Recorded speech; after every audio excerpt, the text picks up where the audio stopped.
हम लोग आलस कथा चैप्टर को अच्छे ढंग से समझेंगे। और आलस कथा पाठ से पहले हम लोग 2 क्लास ऑलरेडी करवा दिए हैं, आप लोग जरूर उसको अटेम्प्ट कीजिएगा। अगर कर लिए हैं तो बहुत अच्छी बात है, नहीं किए तो जरूर कीजिएगा, ताकि आपका जो लेक्चर हो एक सही शेड्यूल में चले और आपका मार्क्स भी एक सही मायने में अच्छे ढंग का आए। ठीक है, तो आइए हम आज की इस क्लास को स्टार्ट करते हैं। हमारा जो है आलस कथा चैप्टर है, 3rd चैप्टर संस्कृत का क्या है, आलस कथा। क्या है, आलस कथा। यह क्या है, एक पुरुष परीक्षा है। क्या है, पुरुष परीक्षा, जिसमें कि पुरुष का परीक्षा लिया जाता है। यह आलस कथा क्या है, आलसियों का कथा है। कथा का मतलब होता है कहानी। किसका कहानी है, तो आलसियों की कहानी है। आज हम लोग आलसियों की कहानी को अच्छे ढंग से समझेंगे। ठीक है, देखिए, अयम पाठ विद्यापति कीर्तस्य कथा ग्रंथस्य पुरुष परिच्छेति नामकस्य अंश विशेषे वर्तते। यम पाठ, इस पाठ में विद्यापति कृति से, विद्यापति के द्वारा लिखा गया है। पूछेगा आलस कथा पाठ किसके द्वारा लिखा गया है, तो विद्यापति के द्वारा लिखा गया है। पुरुष परीक्षा नामकस्य, पुरुष परीक्षा नाम ग्रंथ से यह अंश विशेष लिया गया है। पुरुष परीक्षा सरल संस्कृत भाषायाम कथ्य रूपेण, जो पुरुष परीक्षा है सरल संस्कृत भाषा का कथा रूपेण है। ठीक है, कथा यानी कहानी है। विभिन्न मानव गुणों का महत्व वर्ण्यते, बहुत सारे मानव के गुण को इसमें क्या किया गया है, वर्णित किया गया है। दोषनम च निराकरण शिक्षा दादती, यह जो आलस कथा है यह दोष को निराकरण करता है और शिक्षा देता है। क्या करता है, दोष, तो आपके अंदर जो कमी उसको दूर करके एक अच्छे व्यक्ति बनाने की कोशिश करता है। विद्यापति लोकप्रिय मैथिली कवि आश्रितम, विद्यापति जो है लोकप्रिय बहुत ही फेमस मैथिली कवि है। पूछेगा मैथिली कवि के नाम से किनको जाना जाता है, तो विद्यापति को जाना जाता है। ठीक है, फिर पूछ लेगा आलस कथा के रचयिता, तो विद्यापति, आपको याद होना जरूरी है। ठीक है, अपि च बहुनाम संस्कृत ग्रंथानम निर्मातापि विद्यापति राशितम इति तस्य विशिष्टता। संस्कृत विषये अपि प्रभुता असितम प्रस्तुते पाठे आलस नामकस्य दोषनस्य निरूपणम व्यंग्यात्मक कथा प्रस्तुते विद्यते।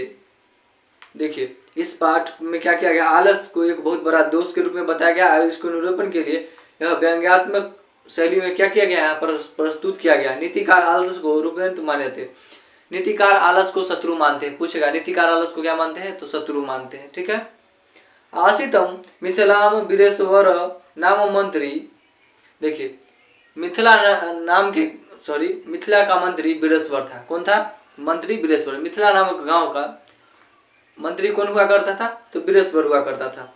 सच स्वभावद दानशील कारुणिक सर्वे दुर्गते अभ्यो अनिश्चय प्रत्यमि भोजनम ददापि। देखिए, वह स्वभाव से विद्यापति ये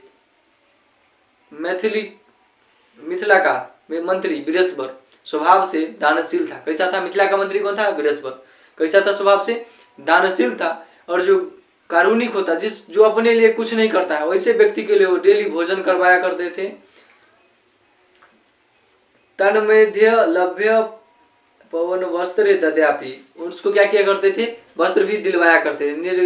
निर्गति नाम च सर्वेशामलस प्रथम मत, उसको क्या किया करते थे, वो अकिंचन क्षमते कीर्तु जठेरनिपि विहान ततो पुरुषनम तटे स्थलालम श्रुत्वा बह वस्तु परिमिश्यास्त्र वर्तुल्यत। देखिए क्या हुआ है इसमें, मिथिला का मंत्री कौन होता है, वीरेश्वर। मान लीजिए मिथिला का एक गांव है, वहां का मंत्री कौन है, वीरेश्वर। ठीक है, वीरेश्वर यहाँ का मंत्री है। और ये डेली यह स्वभाव से दानशील है और लोगों को, जो लोग अपने लिए कुछ नहीं करते हैं उसको भोजन ग्रहण कराते हैं, कपड़ा देते हैं।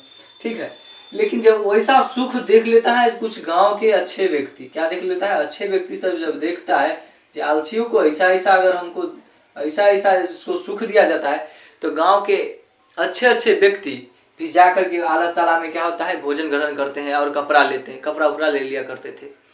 तो इस ढंग से आलसशाला का क्या हो गया था, मतलब कि खर्च बढ़ गया था। जब आलसशाला का खर्च बढ़ गया तो मिथिला का मंत्री वीरेश्वर आलसियों की परीक्षा लेने के लिए, किसकी परीक्षा लेने के लिए, तो आलसियों की परीक्षा लेने के लिए आलसशाला में आग लगवा देता है। क्या कर देता है, आलसशाला में आग लगवा देता है। तो जब आग लगता है तो वहां पर जो धूर्त आलसी था, धूर्त किसको बोला गया है, जो रियल में आलसी नहीं है बल्कि उस सुख देख करके आलसी जैसा ढंग करता है तो उसको बोलते हैं धूर्त आलसी। अपने आप को आलसी झूठ मूठ के बताता है, वैसे व्यक्ति को धूर्त आलसी बोला गया। तो वैसे व्यक्ति के लिए आलस साला में जब आग लगा तो वैसे व्यक्ति धूर्त आलसी क्या हो गया, भाग गया। लेकिन उसमें 4 आलसी बच गया। तो वास्तविक आलसी की संख्या पूछे थे कितना, तो 4, तो 4 आलसी बच गया। तो जब आग लगा होता है उसमें तो बाकी सब तो भाग गया, जो अच्छे व्यक्ति था, 4 आलसी रुक गए। उसमें से एक आलसी क्या बोलता है, लगता है आग लग गया है। न पहला बोलता है क्या, पहला आलसी बोलता है अरे ये कोलाहल कैसा, मतलब ये हल्ला किस बात का हो रहा है। दूसरा बोलता है लगता है आग लग गया है। क्या बोलता है, लगता है आग लग गया है। तीसरा क्या बोलता है, कोई अच्छा व्यक्ति होगा तो हमको आकर के चटाई या कंबल ओढ़ा देगा। ठीक है। चौथा क्या बोलता है, अरे बचा लो कितना बात करते हो, चुप रहो सो जाओ। ठीक है। चौथा की बोलता है ये सब बात बंद करो और चुपचाप सो जाओ। फिर लास्ट में उस आलसियों को केस पकड़ के यानी बाल खींच करके उसको निकाला गया आलसशाला में से। ठीक है। तो आलसियों को किस ढंग से निकाला गया, तो बाल पकड़ के। आलसियों की संख्या 4। आलसी बात क्या कर रहे थे, तो पहला बोला हल्ला कैसा हो रहा है, दूसरा बोला लगता है आग लग गया है, तीसरा बोला क्या आग लग गया, तीसरा क्या बोला कोई अच्छा व्यक्ति होगा तो हमको कंबल या चटाई उड़ा देगा, चौथा बोला क्या तुम सब कितना हल्ला करते हो, चुपचाप रहो। ठीक है। यही था 4 आलसियों के बीच की संवाद। अब देखिए आगे क्या होता है। आलसियों को सुख देख करके कृत्रिम आलसी दिखाकर भोजन ग्रहण करते थे, स्वामी हो गया। और कपटी आलसी क्या करता था, बुद्धि से भोजन भी प्राप्त कर लिया करता था। उसके बाद चारों वार्तालाप को सुनकर के ऊपर की ओर गिरते देखा और पुरुषों को मृत्यु के भय के चारों आलसियों को केस पकड़ के क्या कर दिया गया था, बाहर कर दिया गया। जिस ढंग उसी ढंग से बताया गया इसमें, जिस ढंग से कोई आलसी होता है तो उसका गति कौन होता है, कारुणिक व्यक्ति जो दानशील होता है। उसी ढंग से पति से स्त्री की गति, जो औरत होती है उसकी गति किससे, पति से। उसके बाद बालकों का गति उसकी माता होता है, कौन होता है, माता। दयावान लोगों के बिना आलसियों की गति नहीं होता, आलसी मर जाएगा। ऐसे ही दयावान व्यक्ति के कारण ही आलसी जीवित होता है, क्योंकि जिसके पास दया नहीं रहता वो दान नहीं करता, दान नहीं करता तो आलसी जिंदा नहीं रहता। ठीक है। उसके पश्चात चारों आलसियों को मंत्री ने बहुत अधिक धन दिलवाया और महत्वपूर्ण चीज भी दिलाया, और इस चैप्टर का क्या हो जाता है, अंत हो जाता है। और साथियों इससे जो क्वेश्चन पूछा जाता है उसको सुन लीजिए ध्यान से। पहली बात पूछेगा आलस कथा क्या है, तो यह एक पुलिस परीक्षा कथा है। ठीक है। जिसमें आलसी का कथा है। आलस, इस कहानी से हमको यह सीख मिलती है कि आलस नहीं करना चाहिए। आलस से अपने जिंदगी में कोई व्यक्ति आगे नहीं बढ़ पाता है। ठीक है। उसके बाद इस कविता के इस कहानी के लेखक, आलस कथा चैप्टर के लेखक मिथिला के कवि मैथिली कवि विद्यापति है। आलस कथा के कवि के लेखक कौन है, विद्यापति है। कैसे कवि थी, मैथिली कवि थे। ठीक है। फिर पूछेगा मिथिला का मंत्री कौन था, वीरेश्वर था। वास्तविक आलसियों की संख्या कितना था, या आलसियों की संख्या तो 4 था। उसके बीच में क्या बात हुआ आपको भी पता है। आलसी को कैसे बाहर किया गया, उसके बाल को पकड़ करके। बच्चों की गति कौन होता है, उसकी माता पिता। स्त्रियों की गति उसकी पति होता है। और आलसियों की गति दानवीर व्यक्ति होता है, धनवान लोग होता है। ठीक है। और राजा के द्वारा बहुत सारा पूछेगा पूछेगा क्या क्वेश्चन, जो कौन लोग आलसशाला में क्यों आग लगाया गया था, तो आलसियों की परीक्षा लेने के लिए। ठीक है। कौन भोजन ग्रहण करता था, तो धूर्त लोग क्या किया करते थे, भोजन ग्रहण कर लिया करते थे छल से। ठीक है।